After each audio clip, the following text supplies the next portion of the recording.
നമസ്കാരം. ഞാൻ രേണുസുതിയാണ്. ഞാനൊരു കാര്യം പറയാൻ വേണ്ടിയിട്ട് വന്നതാണ്. എൻ്റെ സുചേട്ടൻ മരിച്ചത് പിന്നെ എനിക്ക് ഏറ്റവും വലിയൊരു ഗിഫ്റ്റ് കിട്ടിയത് തന്നത് എൻ്റെ ലക്ഷ്മി നക്ഷത്രയാണ്. ചിന്നുവാണ് തന്നത്. അതെൻ്റെ പെർഫ്യൂം, ഏട്ടൻ്റെ പെർഫ്യൂം. അത് ഞാൻ പറഞ്ഞത് നിങ്ങൾ ഉദ്ദേശിക്കുന്നില്ല, നിങ്ങളുടെ കമൻറ്റിൽ കാണാം അത് അടിച്ച് തീർത്തോ, അതെന്താണ്, അത് സുഗന്ധമല്ലെന്നാണ് പറഞ്ഞത്. നമ്മുടെ വിയർപ്പ്, ഏട്ടൻ്റെ വിയർപ്പിൻ്റെ മണമാണ്. അത് നമ്മൾ അടിച്ചു. ഷൂട്ടൊക്കെ കഴിഞ്ഞ് ഇങ്ങനെ ക്ഷീണിച്ച് വരത്തില്ല, വിയർപ്പൊക്കെ ആയിട്ട് അതേ മണം തന്നെ സെയിമാണ് സൂചേട്ടൻ.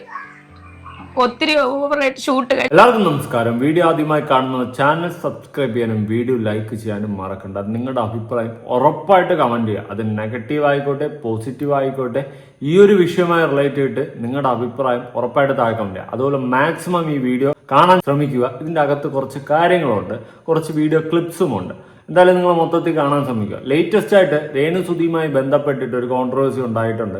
വേറൊന്നുമില്ല, ആ പെർഫ്യൂമിന്റെ കേസാണ്. നാറ്റം പിടിച്ച സാധനം, അതിങ്ങനെ അടിച്ചുകൊണ്ട് നടക്കാനൊന്നും കൊള്ളത്തില്ല എന്ന് പറയുന്ന ഒരു രേണുസുതി. അങ്ങനെ പറഞ്ഞ് രേണുസുതി ഏറി കയറി അങ്ങൊരു പോക്ക് പോയായിരുന്നു.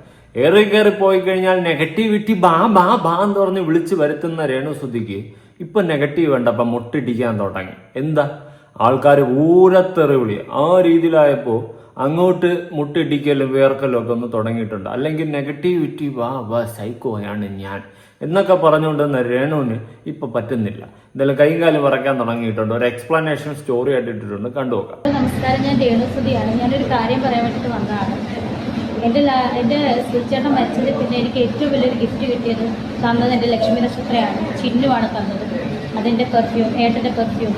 അത് ഞാൻ പറഞ്ഞത് നിങ്ങൾ ഉദ്ദേശിക്കുന്നില്ല, നിങ്ങളുടെ കമൻറ്റിൽ കാണാം അത് അടിച്ച് തീർത്തോ, അതെന്താണ്, അത് സുഗന്ധമല്ലെന്നാണ് പറഞ്ഞത്. നമ്മുടെ വിയർപ്പ്, ഏട്ടൻ്റെ വിയർപ്പിൻ്റെ മണമാണ്. അത് നമ്മൾ അടിച്ചുകൊണ്ട് നടക്കത്തില്ലല്ലോ. അതാണ് ഞാൻ പറഞ്ഞത്. നിങ്ങൾ ഉദ്ദേശിക്കുന്ന പോലെ അത് അടിച്ചുകൊണ്ട് നടക്കാനുള്ള സ്പ്രേ അല്ല, അതൊരു തീർത്ഥം പോലെയാണ് ഞാൻ സൂക്ഷിക്കുന്നത്. അതിപ്പോഴും ഒന്നും അടിച്ചിട്ടില്ല, മണക്കത്തേ ഉള്ളൂ. ഞങ്ങൾ സൂക്ഷിച്ചേണ്ട ഓർമ്മയ്ക്ക് വേണ്ടിയിട്ട് ലക്ഷ്മി ഞങ്ങളുടെ ലൈഫിൽ തന്ന ഏറ്റവും വലിയ ഗിഫ്റ്റാണ്. എനിക്ക് ഒരിക്കലും തിരിച്ചു കിട്ടത്തില്ല എന്ന് ഞാൻ ഉദ്ദേശിച്ച ആ ഒരു ഗിഫ്റ്റ്. അതുപോലെ സൂചിയുടെ തലയിൽ നിട്ട ഡ്രസ്സ് ഇന്ന് വരെ ഞാൻ കഴുകിയിട്ടില്ല. അപ്പോൾ ഞാൻ എത്രത്തോളം ആ വിയർപ്പിൻ്റെ മണത്തെ ഞാൻ എത്രത്തോളം എന്താ പറയുക മെമ്മറബിളായിട്ട് വെക്കുന്നുള്ളത് നിങ്ങൾക്ക് മനസ്സിലായിരുന്നു. ഞാൻ നാട്ടമാണെന്ന് പറഞ്ഞതല്ല. എൻ്റെ ലൈഫിൽ ലക്ഷ്മി തന്ന ആ ഗിഫ്റ്റ് എൻ്റെ ലൈഫിൽ ഏറ്റവും വലിയ ഗിഫ്റ്റ് തന്നെയാണ്. അച്ചൂടാ, ഇപ്പൊ എന്താ രേണു ഭയങ്കര എളിമയായിരിക്കുന്നു. ആ പെർഫ്യൂമിനെ പറ്റി പറയാൻ 100 നാവായിരിക്കുന്നു. ലക്ഷ്മി നക്ഷത്രയെ പറ്റി പറയാൻ 100 നാവായിരിക്കുന്നു. നേരത്തെ ഇങ്ങനെ നല്ലായിരുന്നല്ലോ, നേരത്തെ കണ്ടില്ലേ? ഇനി നേരത്തെ പറഞ്ഞതെങ്ങാണ്ട് മറന്നുപോയോ? എനിക്ക് പിടിയില്ല, അതുകൊണ്ടാണ് നീ നേരത്തെ പറഞ്ഞത് മറന്നുപോയെങ്കിൽ ഞാനൊന്ന് ഓർമ്മിപ്പിക്കാം. എന്റെ പൊന്നു സുഹൃത്തുക്കളെ, ആ പെർഫ്യൂം അടിക്കാനുള്ളതല്ല. അത് സുതിച്ചേട്ടന്റെ സ്മെല്ലെന്ന് പറഞ്ഞാൽ അത് എനിക്കും കിച്ചുവിനും പിന്നെ എന്റെ വീട്ടുകാർക്കും കുറച്ച് പേർക്ക് മാത്രം മനസ്സിലാവുന്ന ഒരു സ്മെല്ലാണ്. അത് അടിച്ചിട്ടേ ഇല്ല. ഇന്ന് ഈ നിമിഷം വരെ ദേഹത്തടിക്കുന്ന പെർഫ്യൂം അല്ല അത്. ഓർക്കുമ്പോ അല്ലെങ്കിൽ അദ്ദേഹത്തിന്റെ മണം വേണം, അത് തുറന്നിട്ടൊന്ന് മണക്കുമ്പോ തന്നെ ഞങ്ങൾക്ക് അറിയാം സുതിച്ചേട്ടന്റെ സാന്നിധ്യം എവിടെയോ ഉണ്ടെന്ന്. അതിന് വേണ്ടിയിട്ടുള്ള പെർഫ്യൂമാണ്, അല്ലാതെ അത് അടിക്കാൻ പറ്റത്തില്ല. നിങ്ങൾക്ക് അത് മണത്താ ഇവിടെ നിന്ന് ഓടും. അതുപോലത്തെ ഒരു സ്മെല്ലാണ് അതിന്. ഓ, മണത്ത് കഴിഞ്ഞാൽ നിങ്ങളൊക്കെ അത് ഓടും, അതുപോലത്തെ ഒരു സ്മെല്ലാണെന്ന് പറഞ്ഞുകൊണ്ട് രേണുസുതി പറയുന്ന ടോണിന് ഒരു വിഷയമുണ്ട്. നമ്മുടെ പറയുന്ന വാക്കുകൾ മാത്രമല്ല, പറയുന്ന രീതി, പറയുന്ന ശൈലി എല്ലാം ആൾക്കാർ ശ്രദ്ധിക്കും. ഇപ്പൊ ഞാനൊരു വിഷയവുമായി ബന്ധപ്പെട്ടിട്ട് ഒരുത്തൻ മരിച്ചു കിടക്കണം എന്ന് വിചാരിച്ചു. ഒരാള് മരിച്ചു കിടക്കാണ്, എന്ത് നല്ലവനായിരുന്നടാ അവൻ, ചത്തില്ലേ അവൻ, അവന്റെ അവസ്ഥ നോക്കി എന്നൊക്കെ പറഞ്ഞ് ചിരിച്ചുകൊണ്ട് ഞാൻ പറയുന്നത് നല്ലവനായിരുന്നവൻ എന്ന് പറയുന്നതും തമ്മിൽ വ്യത്യാസമുണ്ട് അല്ലെ? സങ്കടത്തിൽ ഞാൻ പറയുന്ന രീതിയും ചത്ത് കിടക്കണവൻ അവൻ എന്നുള്ള രീതിയിൽ ചിരിച്ചിരിച്ച് പറയുന്നതും തമ്മിൽ വ്യത്യാസമുണ്ട്. അതൊരു ടോൺ മാറ്റമാണ് രേണുവിലും ജനങ്ങൾ കണ്ടത്. അതെന്താണെന്ന് ചോദിച്ചു കഴിഞ്ഞാൽ നിങ്ങൾ തന്നെ ഒന്ന് ഇരുന്നങ്ങ് ചിന്തിച്ചു നോക്ക്. ഇനി ഇരുന്ന് ചിന്തിച്ചിട്ടും പിടികിട്ടുന്നില്ലെങ്കിൽ ഞാനൊന്ന് ഇരുത്തി ചിന്തിപ്പിച്ച് തരാം. അന്ന് പെർഫ്യൂമർ ലക്ഷ്മി നക്ഷത്ര കൊണ്ടുവന്ന സമയത്തുള്ള രേണുവിനെ നമുക്കൊന്ന് നോക്കാം. ചിന്നു, ആദ്യം ഞാൻ ഷർട്ട് മണക്കട്ടെ ഏട്ടൻ്റെ.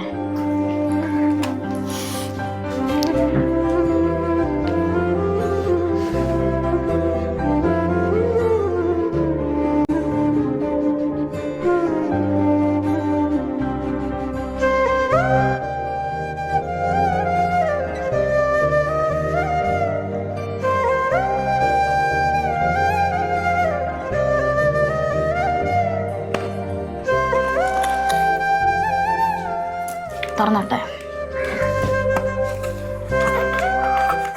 അമ്മ അമ്മ എന്തോ മണക്ക് നോക്കട്ടെ.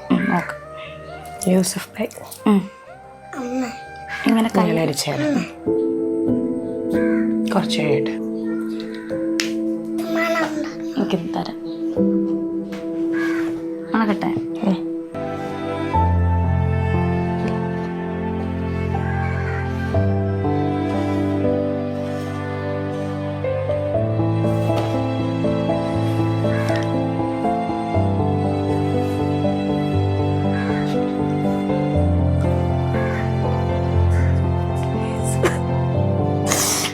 സുധിച്ചേട്ടനെ ഷൂട്ടൊക്കെ കഴിഞ്ഞ് ഇങ്ങനെ ക്ഷീണിച്ച് വരത്തില്ല, വിയർപ്പൊക്കെ ആയിട്ട്.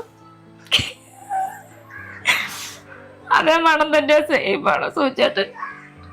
ഒത്തിരി ഓവറായിട്ട് ഷൂട്ട് കഴിഞ്ഞിട്ട് നൈറ്റ് വരുമ്പോഴത്തേനും ഓക്കെ, അന്ന് രേണു ഇമോഷണലി നല്ലപോലെ വീക്കായിട്ടാണ് ആ പെർഫ്യൂമുമായി ബന്ധപ്പെട്ട് സംസാരിക്കുന്നത്.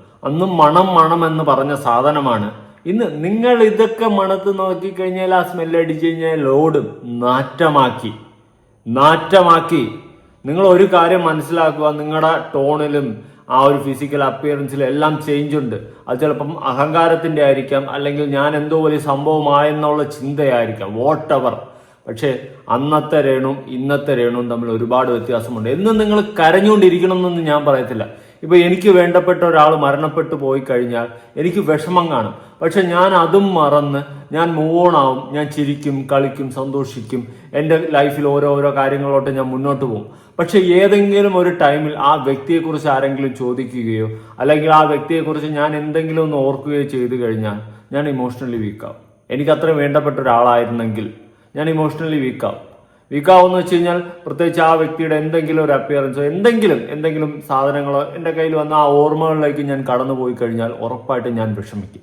പക്ഷെ ഇവിടെ രേണുവിൻ്റെ അടുത്ത് ആ പെർഫ്യൂമിനെ കുറിച്ച് ചോദിക്കുന്ന സമയത്ത് അന്ന് രേണു ഇരുന്ന ഇരിപ്പും ഇന്ന് ഇരിക്കുന്ന ഇരിപ്പും തമ്മിൽ ഒരുപാട് വ്യത്യാസം ഉണ്ടേ. അവിടെ തന്നെ ആൾക്കാർക്ക് കണക്ട് ചെയ്യാൻ പറ്റും നിങ്ങളുടെ ആ ഒരു ഇമോഷണൽ സാധനം എന്താണ് ഏതാണെന്നൊക്കെ വളരെ വ്യക്തമായിട്ട് മനസ്സിലാക്കും. അന്ന് കരഞ്ഞുകൊണ്ടിരുന്ന നിങ്ങൾ ഇന്ന് ഈ പെർഫ്യൂമിനെ പറ്റി ചോദിക്കുമ്പോൾ നിങ്ങളുടെ ലൈഫിൽ ഏറ്റവും വേണ്ടപ്പെട്ട വിലയേറിയ സാധനമെന്ന് പറയപ്പെടുന്ന സാധനം നിങ്ങൾക്ക് ഇന്ന് നാറ്റമായി ആൾക്കാരുടെ മുന്നിൽ ഒരു പുച്ഛഭാവത്തോടെ കാണുന്ന ഒരു സാധനമായി മാറിയിരിക്കുകയാണ്. ഇത് നമ്മളാരും പറഞ്ഞുണ്ടാക്കിയതല്ല, നിങ്ങൾ കാട്ടിക്കൂട്ടിയതൊക്കെ തന്നെയാണ്. അതുകൊണ്ട് തന്നെയാണ് നിങ്ങൾക്ക് ഇത്രയും നെഗറ്റീവ് ആയത്. ഒരുപക്ഷെ നിങ്ങൾക്ക് ആ പെർഫ്യൂം വിലയില്ലായിരിക്കാം, വാട്ടെവർ എന്തായാലും ഒരു തരത്തിൽ അക്സെപ്റ്റ് ചെയ്യാൻ പറ്റുന്നില്ലേ. ഇതൊക്കെ അത്രയേ ഉള്ളൂ എന്ന് ഞാൻ പറയുന്നുള്ളൂ. പിന്നെ നിങ്ങൾ കരയണോ, ഇമോഷണലി വീക്ക് ആവണോ, നിങ്ങൾക്ക് അതുമായിട്ട് ഫീലിങ്സ് ഉണ്ടാവണമോ ഒന്നും ഞാൻ പറയത്തില്ല. അതൊക്കെ നിങ്ങളുടെ ഇഷ്ടമാണ്. പക്ഷെ കണ്ടു കഴിഞ്ഞാൽ പറയൂടെ. കാരണം കൊല്ലം സുധി എന്ന് പറയുന്ന വ്യക്തി ജീവിച്ചിരുന്നപ്പോൾ കിട്ടാത്ത ആദരവും അംഗീകാരവും സഹതാപവും സ്നേഹവും എല്ലാം മരിച്ചപ്പോൾ അങ്ങേർക്ക് കിട്ടി, അങ്ങേരുടെ കുടുംബത്തോട്. എന്നാൽ അതൊക്കെ ഒന്ന് പൊളിച്ചടിക്കുക ഫീൽ ചെയ്ത്. രേണു പറഞ്ഞാട്ടെ. ഇത് സുചേട്ടൻ ഷൂട്ടൊക്കെ കഴിഞ്ഞ് വന്നിട്ട് കുളിക്കുന്നതിനൊക്കെ മുന്നേ ഷർട്ട് ഊരി ഇടത്തില്ലേ, അപ്പൊ അതിന്റെ ആ ഒരു വിയർപ്പും പിന്നെ ബ്ലഡ് എല്ലാം കൂടിയുള്ള ഒരു സ്മെല്ലാണ്. അതിന്റെ പെർഫ്യൂം എങ്ങനെ ദേഹത്ത് അടിച്ചുകൊണ്ട് നടക്കുന്നത്? അത് അടിക്കാൻ പറ്റുന്ന അല്ല അത് തീർന്നിട്ടും ഇല്ല, അത് അതുപോലെ ഇരിപ്പുണ്ട്. ഈ പുതിയ വീട്ടിലേക്ക് മാറിയ ശേഷം ലക്ഷ്മി വന്നിട്ടുണ്ടോ വീട്ടില്? ഇല്ല, വന്നിട്ടില്ല. തിരക്കായിരുന്നു. കയറി താമസത്തിനും അവരെല്ലാം വേറെ ഫംഗ്ഷനിലായിരുന്നു. ഓണത്തിന്റെ പ്രോഗ്രാമിലായിരുന്നു എല്ലാവരും. ഏകദേശം 1 വർഷം കഴിയാറായല്ലോ. ഇല്ലില്ല, 6 മാസം. ഇതുവരെ തിരക്ക് ആരും വന്നില്ല ഇതുവരെയായിട്ടും. തിരക്കായിരിക്കും. അല്ല, ഒരു ദിവസം പോലും മാറ്റി വെക്കാൻ പറ്റാത്തതായിട്ടുള്ള അങ്ങനെ ഒരാളല്ലല്ലോ. എന്നോട് ചോദിച്ചാൽ ഞാൻ എങ്ങനെ പറയാനാ? തിരക്കായിരിക്കും. ഇനി മഷിയിട്ട് നോക്കണ്ട. ലക്ഷ്മി നക്ഷത്രം അങ്ങോട്ട് വരുമെന്നൊന്നും എനിക്ക് തോന്നുന്നില്ല. വന്നു കഴിഞ്ഞാൽ കുറച്ചുകൂടി ഏറി പോകും. പിന്നെ ലക്ഷ്മി നക്ഷത്രം ഇവരും അത്ര നല്ല ടേംസിലല്ലെന്നാണ് അറിയാൻ സാധിച്ചിട്ടുള്ളത്. പല ഇന്റർവ്യൂ എടുക്കാൻ പോയ സ്ഥലങ്ങളിലും ഇവരെ അവിടെയുള്ള ആ ഒരു അണിയറ പ്രവർത്തകരോടൊക്കെ പറഞ്ഞിട്ടുള്ളത് അങ്ങനെയാണെന്നാണ് അറിയാൻ സാധിച്ചിട്ടുള്ളത്. ലക്ഷ്മി നക്ഷത്രവുമായിട്ട് ഇപ്പോൾ കോണ്ടാക്റ്റും കാര്യങ്ങളൊന്നും ഇല്ല എന്നുള്ള രീതിയിലാണ് പറയുന്നത്. വാസ്തവമാണോ ഇല്ല എന്നൊന്നും അറിയത്തില്ല. അതിൽ അങ്ങനത്തെ കുറച്ച് കാര്യങ്ങളൊക്കെയാണ് നമുക്ക് അടിയിൽ നിന്നും അറിയാൻ സാധിച്ചിട്ടുള്ളത്. ഒരുപക്ഷെ അങ്ങനെയാണെങ്കിൽ ഓഫ് കോഴ്സ് എനിക്കൊന്നും പറയാനില്ല. ലക്ഷ്മി നക്ഷത്രം ഞാൻ കുറ്റം പറയത്തില്ല. പിന്നെ ഇവർ വേറൊരു പോസ്റ്റ് ഇട്ടിട്ടുണ്ടായിരുന്നു. ഈ പോസ്റ്റ് കണ്ട സമയത്ത് എനിക്ക് വെറും പുച്ഛമാണ് തോന്നിയത്. ഞാൻ പറയാം, ആദ്യം പോസ്റ്റ് വായിക്കാം. ഞാൻ അഭിനയിക്കുന്നത് എൻ്റെ മക്കൾക്ക് നാണക്കേടാ എന്ന് പറഞ്ഞവർക്ക്, അതെ, എൻ്റെ 2 മക്കളുമായി ഞാൻ ഇതാ മുന്നോട്ട് പോകുന്നു. അവരാണ് എൻ്റെ ഏറ്റവും വലിയ സപ്പോർട്ട്. ഇന്നലെ നൈറ്റ് ഞങ്ങൾ എടുത്ത സെൽഫിയാണ്. കിച്ചു എൻ്റെ മൂത്ത മോൻ. എൻ്റെ ഋതുവിനേക്കാൾ സ്നേഹം അല്പം കൂടുതൽ എൻ്റെ കിച്ചുവിനോടാ. കാരണം അവനാണ് എന്നെ ആദ്യം അമ്മ എന്ന് വിളിച്ചേ. നീയൊക്കെ ഇനി എന്നാ നെഗറ്റീവ് പറഞ്ഞാലും നോ പ്രോബ്ലം എന്ന് പറഞ്ഞിട്ട് ഒരു പോസ്റ്റൊക്കെ ഇങ്ങനെ ഇട്ടിട്ടുണ്ട്. ഇങ്ങനെ ടൈറ്റിലൊക്കെ കൊടുത്തിട്ടുണ്ട്. ഞാനൊരു കാര്യം പറയട്ടെ അറിയണോ, ഇപ്പോൾ ഞാൻ എക്സാമ്പിൾ ഒന്നുമില്ല, എന്നെ വെച്ച് തന്നെ പറയാം. എൻ്റെ അമ്മ ഒരു ബോൾഡ് ഫോട്ടോഷൂട്ടോ കാര്യങ്ങൾ എന്തെങ്കിലുമൊക്കെ ചെയ്യുകയാണ്, അല്ലെങ്കിൽ പബ്ലിക്കിൻ്റെ ഇടയിൽ അവർ പോയിട്ട് ഇങ്ങനത്തെ ഫോട്ടോഷൂട്ടും ഇങ്ങനത്തെ എന്തൊക്കെയോ കോപ്രായങ്ങളൊക്കെ കാണിച്ചു കൂട്ടുകയാണ്. ഒരു മകനെന്ന നിലയ്ക്ക് എനിക്കത് നല്ല വിഷമം കാണും.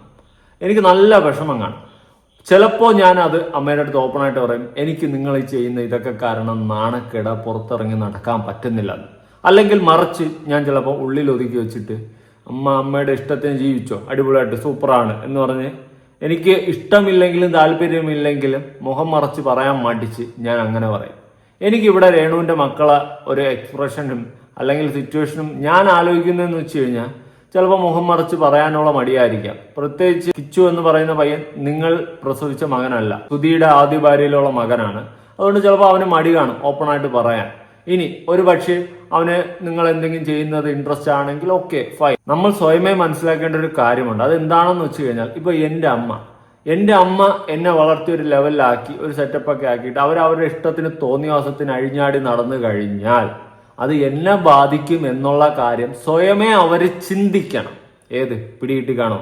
അതുപോലെ രേണു ഇങ്ങനെയൊക്കെ കാണിച്ചു കൂട്ടി കോപ്രായങ്ങൾ കാണിച്ച് നടന്നു കഴിഞ്ഞാൽ രേണുവിന് സന്തോഷമായിരിക്കാം. പക്ഷെ രേണു ചിന്തിക്കേണ്ട ഒരു കാര്യമുണ്ട്, എൻ്റെ മക്കള് ഞാൻ ഇങ്ങനെ നടന്നു കഴിഞ്ഞാൽ നാളെ അവരാണ് ഈ നാണക്കേടും അപമാനവും ഫേസ് ചെയ്യേണ്ടതെന്ന തോന്നൽ സ്വയമേ ഉണ്ടാവണം. അല്ലാണ്ട് വന്നിട്ട് എൻ്റെ മക്കൾക്ക് കുഴപ്പമില്ല, ഞാൻ അഭിനയിക്കുകയാണ് സുഹൃത്തുക്കളെ എന്ന് പറയുന്നതിൽ എനിക്ക് 1% പോലും യോജിപ്പില്ല. ഉള്ള കാര്യം പറയാമല്ലോ. എൻ്റെ മക്കൾക്ക് കുഴപ്പമില്ലെന്നൊക്കെ പറയുന്നുണ്ട്. എടാ, നാളെ ഞാനൊരു അപ്പനായെന്നങ്ങ് വിചാരിക്കുക. ഞാനൊരു അപ്പനായതിനു ശേഷം എൻ്റെ തോന്നിവാസത്തിന് ഞാൻ എന്തെങ്കിലുമൊക്കെ ചെയ്തുകൊണ്ട് നടക്കണേ, വെണ്ണും പിടിച്ച് വെള്ളം ഒഴിച്ച് കള്ളും കുടിച്ച് ലഹരിയും വലിച്ച് കയറ്റി നാറ്റിച്ച് നാറാണത്തായി നടക്കുകയാണ്. നാളെ അത് ആരുടെ ഭാവിയെ ബാധിക്കും? എൻ്റെ ഭാവിയെ ബാധിക്കും. എനിക്ക് പിന്നെ ഭാവിയുണ്ടോ? എൻ്റെ കാര്യങ്ങളൊക്കെ കഴിഞ്ഞു. ഞാൻ എൻ്റെ തോന്നിവാസത്തിന് നടക്കുമ്പോൾ അത് ആരെ ബാധിക്കും? ആരുടെ ഭാവി ബാധിക്കും? എൻ്റെ പിള്ളേരുടെ ഭാവിയെ ബാധിക്കും. ആ കുടിയൻ്റെ അല്ലെങ്കിൽ ആ പെണ്ണുപിടിയൻ്റെ മോനാണ് അവൻ എന്നുള്ള സാധനമേ കിട്ടത്തുള്ളൂ എൻ്റെ മക്കൾക്ക്. ആ ഒരു സാധനം അങ്ങോട്ട് ഓർമ്മയുണ്ടായിരുന്നാൽ കൊള്ളാം. ഇനി നാളൊരു കാലത്ത് രേണുവിൻ്റെയും സുധിയുടെയും മക്കൾക്കുണ്ടാവുന്ന പേരെന്താണെന്ന് ഞാൻ പറയാതെ തന്നെ ഊഹിച്ചെടുക്കാൻ ഇപ്പം സാധിക്കുന്നുണ്ടാവും. ഒരു പക്ഷെ ചിന്തിച്ചു നോക്ക്. നിങ്ങൾ ഈ കാണിക്കുന്ന കോപ്രായങ്ങൾ നാളെ ബാധിക്കുന്നത് നിങ്ങളുടെ ലൈഫിനേക്കാളും നിങ്ങളുടെ മക്കളുടെ ലൈഫിനായിരിക്കും. എഴുതി ഒപ്പിട്ട് തരാം. പിന്നെ നെഗറ്റീവ് റീച്ച് ഞാൻ സൈക്കോയാണെന്നൊക്കെ പറഞ്ഞുകൊണ്ട് നടക്കുന്ന നിങ്ങൾ ഒന്ന് ആലോചിക്കും. എന്തിനാടോ ജനങ്ങളുടെ വെറുപ്പ് വാങ്ങി ഇങ്ങനെ കൂട്ടിവെക്കുന്ന? എല്ലാവരും നമ്മളെ വാഴ്ത്തി പാടുമെന്നൊന്നും ഞാൻ പറയത്തില്ല. പക്ഷെ മാക്സിമം വെറുപ്പ് വാങ്ങി കൂട്ടാതിരിക്കാൻ ശ്രമിക്കുക. ഇപ്പൊ അതുപോലെ കുറെ റീൽസും കാര്യങ്ങളൊക്കെ എടുക്കുന്നുണ്ട്. ഞാൻ സൈഡിൽ 1-2 കൊടുക്കാം. ഫോട്ടോഷൂട്ട്, സിനിമ, അത് ഇതൊക്കെ എടുക്കുന്നുണ്ട്. അതിൻ്റെയൊക്കെ താഴത്തെ കമന്റ്സ് ഒക്കെ ഒന്നിരുന്ന് വായിക്കണം കേട്ടാ. ജനങ്ങളുടെ വെറുപ്പാണ് നിങ്ങൾ വാങ്ങി കൂട്ടി വെച്ചിട്ടുള്ളത്, ഒരിക്കലും സ്നേഹമല്ല.